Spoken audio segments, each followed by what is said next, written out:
희곡 가운데 고도를 기다리며라는 작품이 있습니다. 이 작품은 1969년도에 노벨 문학상을 탈 만큼 아주 탁월한 희곡이었는데요. 그 희곡의 내용은 제목에 나와 있는 것처럼 기다림이 주제입니다. 이 기다림. 그런데 이 고도를 기다리며라는 작품을 쓴 이 베게트 작가는 이 작품을 통해서 현대인들을 고발합니다. 무엇을 고발하는가 하면 현대인들을 모두는 다 무엇인가를 다 기다리는 사람들이다 라고 이야기를 합니다. 그런데 놀라운 것은 사람들이 다 기다리는 존재들인데 그가 무엇을 기다리는지 모른 채 기다린다라는 겁니다. 이 베게트 작가가 볼 때에 이 현대인들은 도대체 자기가 무엇을 기다리는지 모른 채 그 무엇을 기다리고 있다.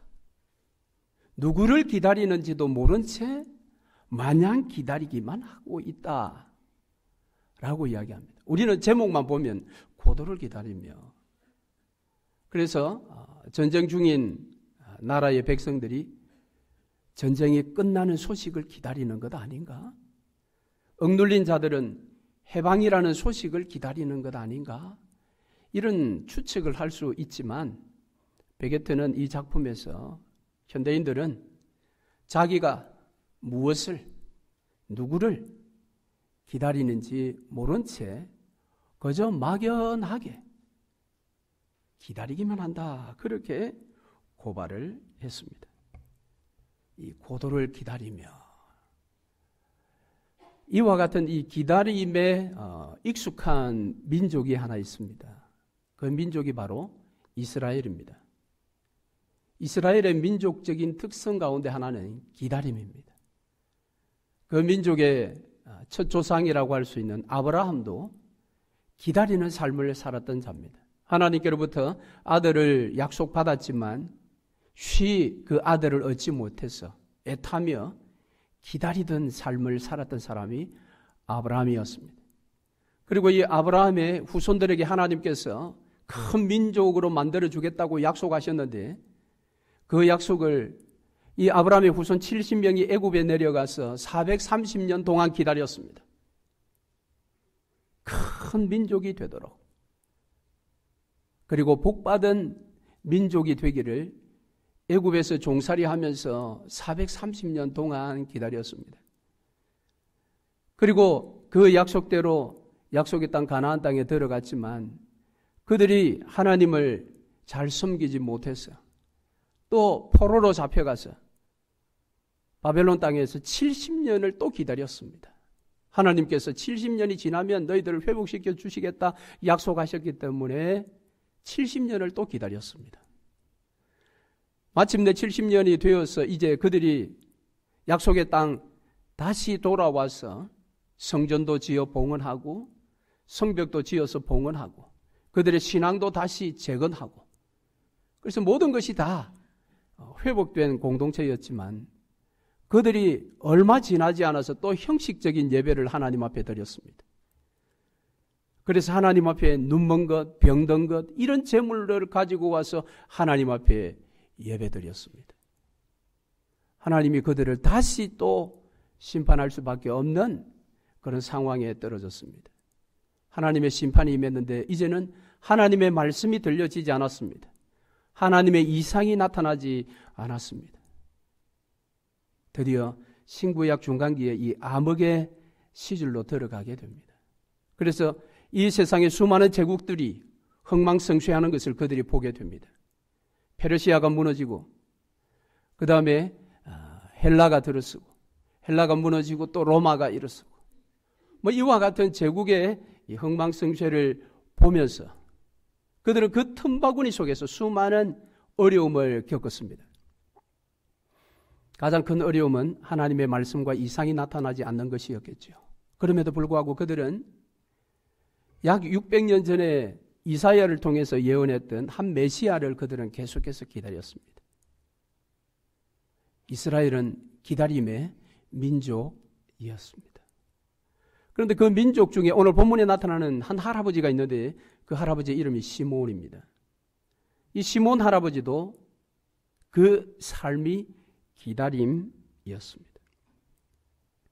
그런데 오늘 베게트가 얘기했던 현대인들의 기다림과는 정말 다른 기다림을 시몬이 하고 있었습니다. 오늘 본문의 말씀에는 이 시몬이 기다리고 있었던 기다림의 내용이 무엇인지를 송해합니다. 누구를 기다렸는지 그 누구에 대한 소개가 나타나 있습니다. 심지어는 그 기다림을 시몬이 어떤 방식으로 기다렸는지를 오늘 본문이 우리에게 소개합니다. 자, 그러면 이 시몬이 가지고 있었던 그 기다림의 내용과 기다림의 대상이 누군지를 오늘 25절이 소개하는데 한번 보시지요. 예루살렘에 시몬이라 하는 사람이 있으니 이 사람이 의롭고 경건하여 이스라엘의 위로를 기다리는 자라. 성령이 그 위에 계시더라. 이 시몬은 오랜 기다림을 기다리고 있습니다.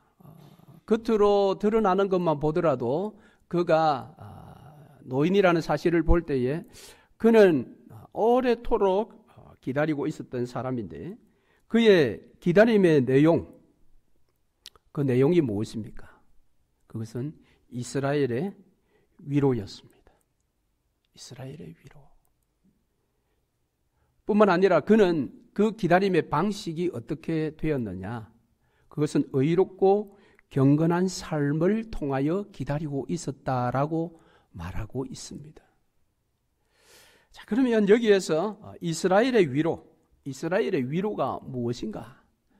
오늘 우리가 읽지는 않았습니다만은 본문 뒤에 있는 38절을 보시면 이 이스라엘의 위로라는 말을 우리가 조금 더 이해할 수 있는 표현이 나옵니다. 38절을 보시면 마침 이때에 나와서 하나님께 감사하고 예루살렘의 속량을 바라는 모든 사람에게 이스라엘의 구원, 예루살렘의 속량, 바로 이것이 이스라엘의 위로였던 것입니다. 그러니까 이 이스라엘은 자신의 나라의 위로를 기다렸습니다. 민족 모두가 이것을 기다렸습니다. 그런데 이 기다림은 그냥 자기들 생각이 아니라 오래전 자기들의 믿음의 조상들에게 하나님께서 약속하셨던 그 약속이었습니다. 그래서 그들이 지금 가지고 있는 이스라엘의 위로란 어떤 것인가 하면 다윗의 자손으로 이 땅에 오는 왕, 그리하여 다윗 시대 때의 모든 열방을 지배했던 이스라엘의 그 왕과 같은 그런 왕이 반드시 올 것이다. 그래서 지금 자기들을 지배하고 있는 헬라 아니면 로마, 이 제국들을 무너뜨리고 이 땅에 제2의 다윗의 왕국을 세울 왕이 올 것이다. 이것이 이스라엘 백성들 모든 사람들 대부분 마음속에 있는 이스라엘의 위로의 내용이었습니다. 물론 이 이야기는 허황된 이야기가 아니라고 했습니다. 왜냐하면 예수님 오시기 약 600년 전에 이사야 선지자가 이 부분에 대하여 분명하게 예언을 했습니다. 이사야 40장 1절 2절 말씀에 보면 너희는 위로하라, 내 백성을 위로하라. 너희는 예루살렘의 마음에 닿도록 말하며 그것에게 외치라. 그 노역의 때가 끝났고 그 죄악이 사함을 받았느니라. 그의 모든 죄로 말미암아 여호와의 손에서 벌을 배나 받았느니라 할지니라. 이제 하나님의 벌, 그들의 죄로 말미암아 받았던 그 모든 노역의 때는 끝났으니 이제 위로의 말을 전해라. 그렇게 말하고 있습니다. 그러면서 그 40장 9절을 이하의 말씀에는 이런 말씀이 있습니다. 아름다운 소식을 시온에 전하는 자여 너는 높은 산에 오르라. 아름다운 소식을 예루살렘에 전하는 자여 너는 힘써 소리를 높이라. 두려워하지 말고 소리를 높여 유다의 성읍들에게 이르기를 너희 하나님을 보라 하라. 보라 주 여호와께서 장차 강한 자로 임할 것이요 친히 그의 팔로 다스릴 것이라. 보라, 상급이 그에게 있고 보응이 그의 앞에 있으며 그는 목자같이 양떼를 먹이시며 어린 양을 그 팔로 모아 품에 안으시며 젖먹이는 암컷들을 온순히 인도하시리로다. 이미 600년 전에 이 예언의 말씀을 주셨을 때에 이스라엘 백성들은 이 말씀을 전체를 사실은 붙들지는 못했고 앞에 나오는 여호와께서 장차 강한 자로 임할 것이요 친히 그의 팔로 다스릴 것이라. 이 부분만 붙든 거예요. 그래서 지금은 비록 제국의 억압 속에 있지만 곧 제2의 다윗 같은 강력한 메시아가 나타나서 저 제국을 다 무너뜨릴 것이다. 그래서 그 강력한 왕을 이스라엘 민족 전체가 기다렸습니다. 그런데 오늘 이 시므온 할아버지는 동일한 기다림을 가졌지만 오늘 이사야 40장 9절에서 11절 말씀 전체를 제대로 알고 붙들고 있었습니다. 약속하신 메시아, 그는 분명히 다윗 왕보다 더 강력한 왕이 분명하십니다. 그러나 그분은 고난의 종으로도 오십니다. 오늘 여기 보니까 목자같이 양떼를 먹이시며 어린 양을 그 팔로 모아 품에 안으시는 고난의 종으로 이 땅에 오시지만 목자 같으신 그 메시아는 이스라엘 백성들이 놓쳤습니다. 왜? 그들의 현실의 문제가 강력한 왕을 너무도 원했기 때문입니다. 그러나 시므온은 강력한 왕이시면서도 목자같이 고난의 종으로 이 땅에 오셔서 어린 양 같은 모든 인생들을 품어주시는 그 메시아를 기다리고 있었던 것입니다. 그렇게 기다렸던 이 시므온, 그래서 그는 의롭고 경건한 삶을 살아가며 그 메시아를 기다렸습니다. 그런데 아마도 이 시므온의 삶도 만만치 않았을 것입니다.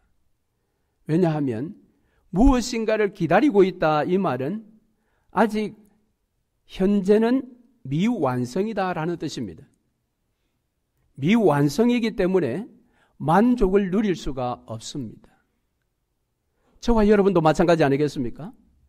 저와 여러분도 오늘 시므온과 동일한 이 기다림의 신앙을 가진다고 할 때에 기다리고 있기 때문에 현실은 만족스럽지 못한 것입니다. 그래서 기다리는 것은 쉬운 일이 아닙니다. 많은 사람들이 기다리다 지칩니다. 그래서 그 기다림을 떠나버리게 되는 것입니다. 그러나 이 시므온은 끝까지 기다렸습니다. 노인의 때가 될 때까지. 그런데 그 기다림 끝에 성령 하나님께서 그에게 놀라운 약속을 주십니다. 오늘 본문의 말씀에 보면 너는 주님께서 약속하신 그리스도를 보기 전에는 죽지 아니하리라. 이스라엘 민족 전체는 강력한 힘의 왕을 원했습니다. 그래서 이 세상 역사 속에 뛰어들어 모든 것을 통제하고 지배할 왕을 원했습니다. 그런데 600년 전에 약속된 그 왕이 100년 지나도 200년 지나도 300년 지나도 400년이 지나도 오시지 않습니다. 그들은 점점 지쳐갔을 것입니다. 그 지쳐감의 결과가 어떻게 나타났을까요? 분명히 약속하셨기 때문에 그 메시아는 분명히 온다라는 사실은 그래도 붙들고 있습니다. 그러나 지친 그들은 설마 내 당대에 오실까라고 생각했을 것입니다.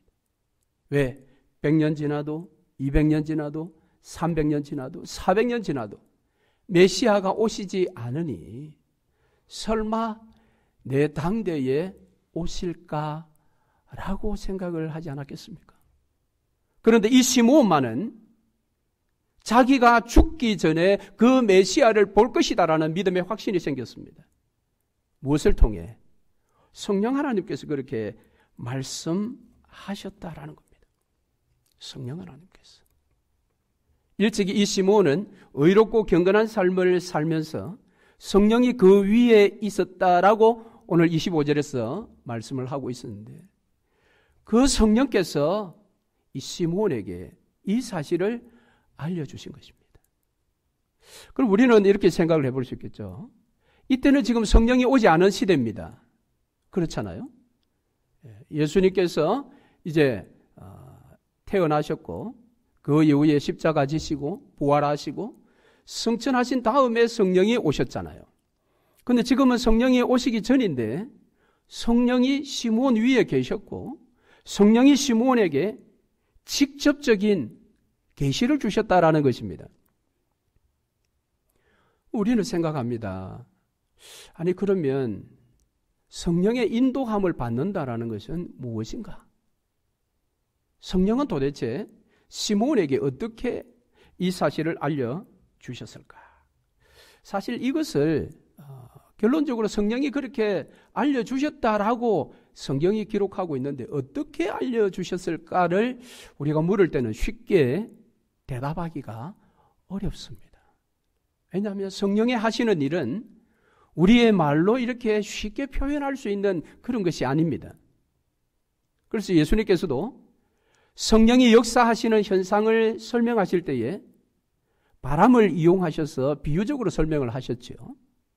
바람이 동에서 서로 부는지 또 남에서 북으로 부는지 사람이 볼 수 없다라는 겁니다. 볼 수 없다 이 말은 표현할 수 없다, 말할 수 없다라는 것이죠. 그럼에도 불구하고 사람은 느낀다라는 겁니다. 아, 바람이 지금 부는구나. 마찬가지로 이 성령의 역사라는 것은 오직 생명과 관련된, 생명을 낳고 생명을 양육하고 생명을 보존하는 일을 성령이 하십니다. 그런 어떤 관점에서 이 시므온에게 성령이 분명히 개인적인 어떤 체험의 역사를 일으켰다라는 겁니다. 그래서 시므온이 판단할 때, 아, 내가 죽기 전에 반드시 메시아를 본다라는 것을 그가 믿음으로 붙들었던 것입니다.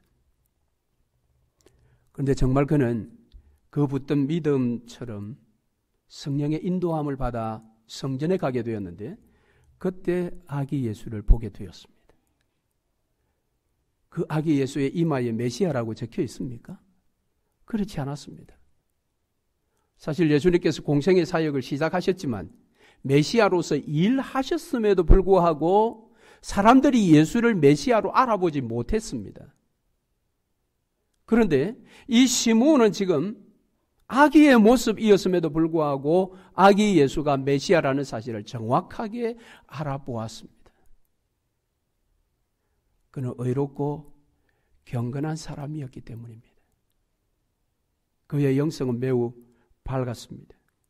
그래서 그가 메시아 되심을 알아보고 그가 보인 첫 번째 반응은 기쁨의 찬양이었습니다. 오늘 28절 이하의 말씀에 보면 그런 말씀이 있지요. 자, 특별히 그는 외치기를 내 눈이 구원을 보았다라고 말했습니다.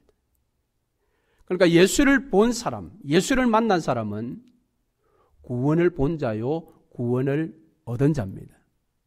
여러분 그 예수님 보셨습니까? 그 예수님 여러분 만나셨습니까?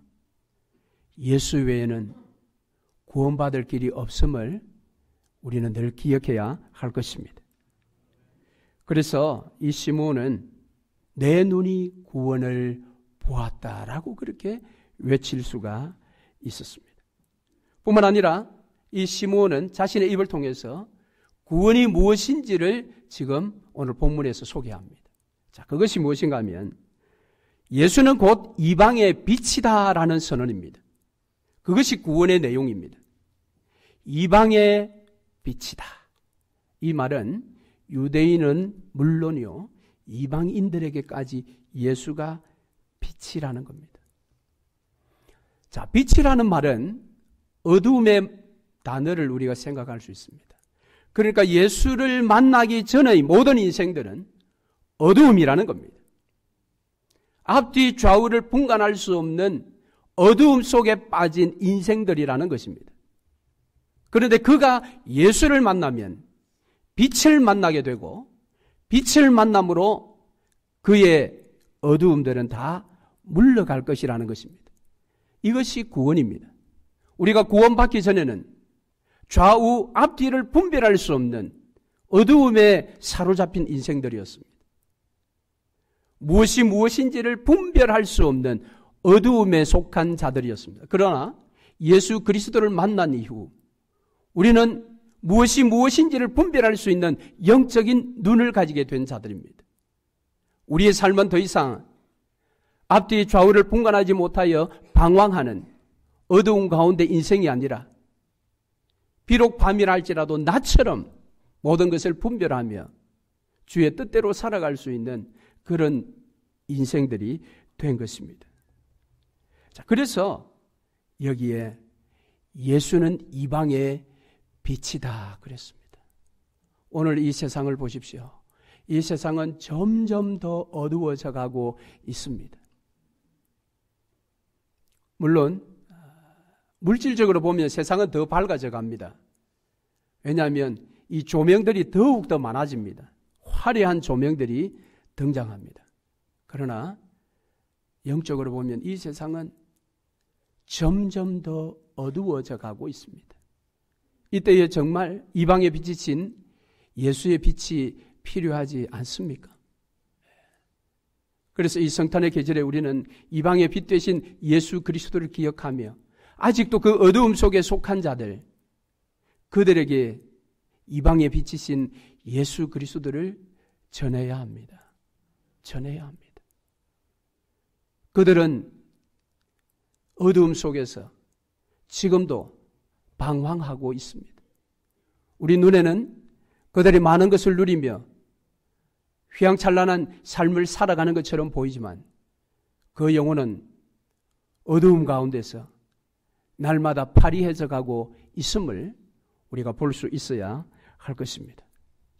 시므온이 기다렸던 그 기다림, 그 기다림의 내용과 대상은 예수 그리스도이셨습니다.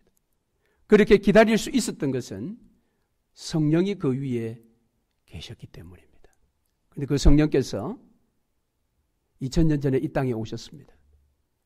그리고 저와 여러분 마음속에 지금 계십니다. 그렇다면 저와 여러분이 시므온이 성령의 이끌림을 받아 매일매일의 삶을 의롭고 경건하게 살았던 것처럼 우리의 매일매일의 삶도 의롭고 경건한 삶을 살아야 할 것입니다. 그럴 때에 우리의 기다림의 주인공이신 예수 그리스도를 만나게 될 것입니다. 저와 여러분이 기다리고 있는 예수는 시므온이 기다렸던 예수님과 다른 이름을 가지고 계십니다. 시몬이 기다렸던 예수의 이름은 초림 예수입니다.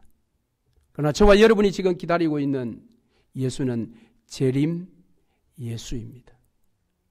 재림 예수. 여러분 재림 예수님을 기다리십니까? 주님은 약속하셨습니다. 속히 오리라. 그런데 여러분, 이스라엘 백성들이 100년 지나도 200년 지나도 300년 지나도 오지 않는 메시아.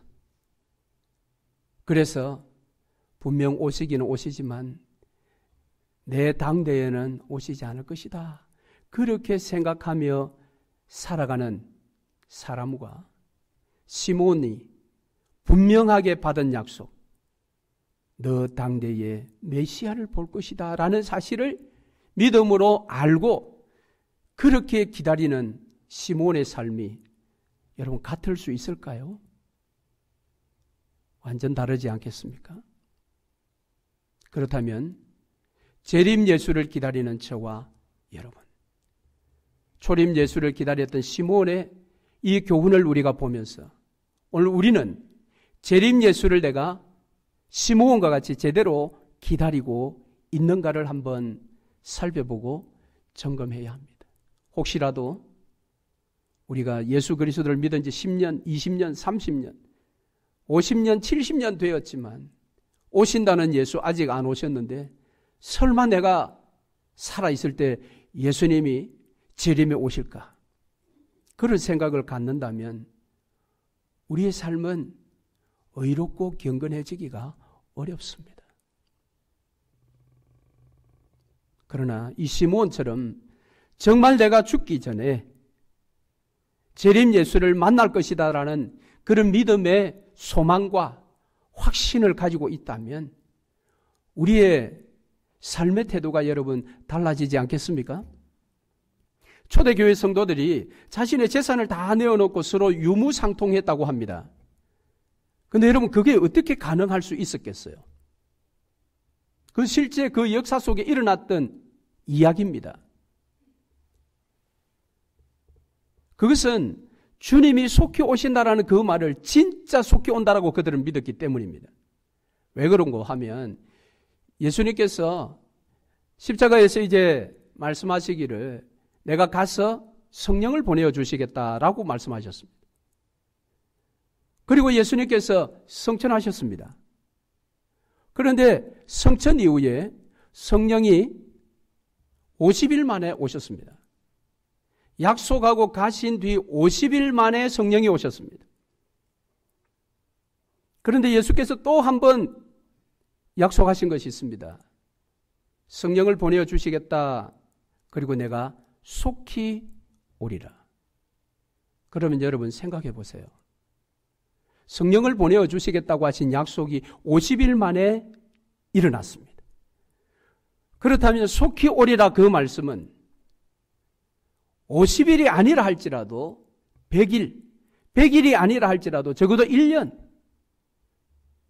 왜? 속히 오시겠다고 약속하셨기 때문에. 여러분 그런 생각을 그들이 하지 않았겠습니까? 그러니까 속히 오리라는 그 약속을 붙들고 있는 그들에게 자기의 현재의 재산이 자기의 것이라는 것이 의미가 없어졌습니다. 왜? 속히 오실 그 예수님 오시면 이 땅의 모든 것들을 내려놓고 주님과 함께 영원한 복락의 세계로 갈 것이기 때문에 그래서 그것이 유무상통이 가능한 것이었습니다. 그런데 세월이 5년 지나도 10년 지나도 속히 오시겠다는 예수님 오시지 않았습니다. 그러니까 그 이후에 예수를 믿는 저와 여러분에게까지 예수님께서 재림에 오신다라는 신앙은 그래 재림은 해 오실 거야. 그 정도의 믿음으로만 우리가 가지고 있습니다. 그런데 여러분 정말 주님은 속히 오신다고 약속하셨기 때문에 그 속히가 우리 시대에 일어날지 일어나지 않을지 우리는 알 수가 없는 것입니다. 문제는 우리의 신앙은 내 당대에 속히 오실 예수를 만날 수 있다라는 그런 희망과 소망을 가지고 재림의 예수님을 기다리며 오늘을 살고 내일을 산다면 우리의 삶이 달라질 것입니다. 오늘 우리는 그런 삶을 살아야 합니다. 적어도 이 자리에 계시는 분은 베게트가 이야기하는 막연한 기다림, 정확한 실체가 없는 막연한 어떤 대상을 기다리는 사람은 아무도 없을 것입니다. 그러나 적어도 시므온과 같은 기다림을 우리가 생각해 본다면 첫째, 내 당대에 내가 기다리는 그 일이 일어날 것이다라는 그 믿음을 우리가 가져야 합니다. 그런 믿음 꼭 가지시기를 바랍니다. 그리고 그 기다림을 만났을 때에 시므온처럼 우리도 하나님을 찬양했으면 좋겠습니다. 기다림의 결론이 찬양이어야 합니다. 찬양. 그러니까 여러분 이것을 조금 더 확대해서 적용하면 여러분이 무엇을 기다리든 여러분의 기다림에 그것이 이루어졌을 때에 하나님을 찬양할 수 있는 기다림만을 기다리시기를 바랍니다.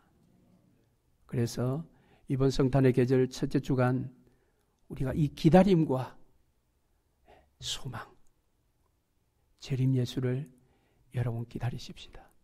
그 주님 우리의 생전에 만날 수도 있습니다. 우리의 생전에 만나면 지금 우리의 삶의 현실에 우리 눈에 있는 모든 눈물을 닦아주시고 다시는 사망이 없고 애통하는 것이나 곡하는 것이나 아픈 것이 다시는 없는 거룩한 성 예루살렘 성으로 저와 여러분을 이끌어 가실 것입니다. 그곳에서 주님과 함께 영원토록 왕노릇하며 충만한 복을 누리시는 저와 여러분 되시기를 주의 이름으로 축원합니다. 아멘.